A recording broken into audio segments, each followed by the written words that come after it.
तुफान एवढा अचानक आला ना की ह्या मच्छीमारांना पण जाणवलं नाही। अचानक म्हणजे पाण्याची लाट पण जोरात वाढायला लागली, त्याच्यामुळे म्हणजे एकंदरीत म्हणजे अंदाजच आला नाही, त्यामुळे नुकसान भरपूर। आणि जे पालघर जिल्ह्यात मंगळवारी दिनांक 6 मे रोजी संध्याकाळच्या सुमारास दाखल झालेल्या अवकाळी पावसामुळे पालघर जिल्ह्यातील अनेक भागांना याचा मोठा फटका बसलाय।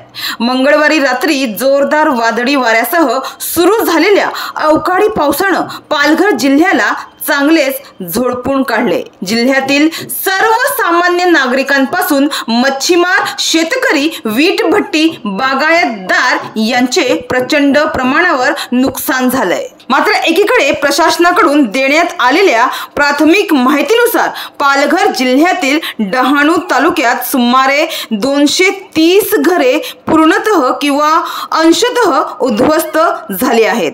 विशेषतः धाकटी डहाणू येथील मच्छीमार वसाहत या वादळामुळे सर्वाधिक बाधित झाले आहेत। येथील समुद्रात असलेल्या 86 बोटींचे नुकसान झाले आहे। वादळी वाऱ्यामुळे बोटी एकमेकांवर आदळून तुटल्या असून 5 ते 6 बोटी पूर्ण तुटल्या आहेत, तर अर्ध्यापेक्षा अधिक बोटींचे बऱ्यापैकी नुकसान झाले आहे। मत्स्य व्यवसाय खात्याचे परवाना अधिकारी कुरकुटे यांनी सर्व बोटींचे पंचनामे केले आहे। मात्र या वादळानंतर प्रशासनाने मंगळवार रात्रीपासूनच मदत व बचाव कार्य सुरू केले होते, तर बुधवारी सकाळपासून पंचनाम्याचे काम वेगाने सुरू करण्यात आले। तर डहाणू तालुक्यातील धाकटी डहाणू येथे झालेल्या वादळामुळे बोटी आणि घरांचे मोठ्या प्रमाणात नुकसान झाले असून जिल्हाधिकारी डॉक्टर इंदुराणी जाखर यांच्या निर्देशानुसार व मार्गदर्शनानुसार डहाणूचे उपजिल्हाधिकारी व उपविभागीय अधिकारी महेश सागर, मत्स्य व्यवसाय विभागाचे उपआयुक्त दिनेश पाटील व डहाणू तालुक्याचे तहसीलदार सुनील कोळी यांनी नुकसानग्रस्त भागाला भेट देऊन नुकसानीचा आढावा घेतला व नुकसान झालेल्या मच्छीमार बांधवांची भेट घेऊन त्यांच्या झालेल्या नुकसानीची पाहणी केली।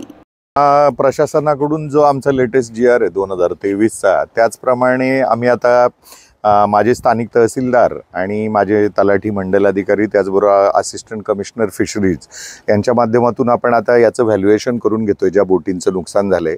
आम्ही रात्रीपासून या ठिकाणी लोकांशी संपर्कात होतो, मी वैयक्तिकरित्या आणि माझे स्थानिक जे महसूलचे कर्मचारी आहेत त्याचबरोबर फिशरीजचे कर्मचारी आहेत, ते सर्वजण इथं रात्रीपासून संपर्कात आहेत। इथले जे काही मच्छीमार सहकारी सोसायटी आहे त्यांच्या अध्यक्ष त्यांच्याशी माझा संपर्क रात्री चालू होता। आता जे काही पंचनामे आम्ही करतोय त्याच्यामध्ये जवळजवळ मी काही जे बघितलं त्याच्यामध्ये मला असं दिसतंय की साधारणपणे 45 ते 50 बोटींचं नुकसान झालं आहे आणि त्याच्यातही काही 20 ते 15 बोटी साधारणपणे जास्त डॅमेज झालेल्या दिसत आहेत। त्याला कारण असं की रात्री वादळ जे आलं होतं 9:30च्या नंतर, त्याच्यामध्ये ज्या दोऱ्या आमचे मच्छीमार बांधव बांधतात त्या दोऱ्या मला वाटतं तुटल्या आणि त्याच्यामुळे बोटी दगडावर, आता मागे तुम्ही बघितलं असेल ही बोट पण त्या जेटीवर आदळली किंवा ती समोरची बोट आहे ती एकमेकावर आदळली। तर आता आमच्या शासनाचे जे लेटेस्ट नियम आहेत त्याच्यामध्ये तात्काळ मदत देण्याची आमची कारवाई चालू आहे। साधारण भरपाई मिळण्यासाठी किती दिवस लागतात? भरपाई आम्ही तात्काळच देऊ। आता याच्यामध्ये जे काही नियम आहेत ते तपासून आम्ही आता याचे पहिले पंचनामे करणार त्याच्यामध्ये, आणि पंचनामे झाल्यानंतर अकॉर्डिंगली आम्ही लवकरात लवकर त्याचा रिपोर्ट फायनल करणार। जे नियमानुसार असेल ते आम्ही लवकरात लवकर देण्याचा आमचा प्रयत्न राहील। डहाणूचे उपजिल्हाधिकारी व उपविभागीय अधिकारी महेश सागर यांनी शासनातर्फे नियमानुसार योग्य ती मदत लवकरात लवकर देण्यात येईल असे नुकसानग्रस्त बांधवांना सांगितलं आहे। या सर्व नुकसानीचे पंचनामे सहाय्यक आयुक्त, मत्स्य व्यवसाय विभाग व महसूल प्रशासनाचे कर्मचारी यांच्या माध्यमातून करण्यात येत आहे। मात्र या दरम्यान कोणतीही जीवितहानी झालेली नाहीये अशी माहिती त्यांच्याकडून मिळाली आहे। मात्र गतवर्षी मे महिन्याच्या दुसऱ्या आठवड्यात अवकाळी पाऊस दाखल झाला होता। त्यावेळी वादळी वाऱ्यांसह दाखल झालेल्या मुसळधार पावसाने नागरिकांचे मोठे नुकसान झाले होते।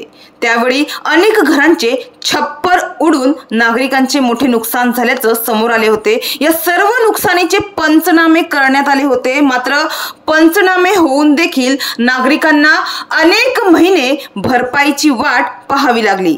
काही जणांना तुटपुंजी मदत मिळाल्याची माहिती देखील समोर आली होती। मात्र आता या अवकाळी पावसाने नुकसानग्रस्त झालेल्या नागरिकांना अवकाळी पावसाच्या नुकसानीची शासनाकडून नुकसान भरपाई मिळेल का अथवा नाही याची चर्चा सध्या नागरिकांमध्ये, ग्रामस्थांमध्ये सुरू आहे. डहाणूवरून कल्पेश दळवी, विकास समाचार.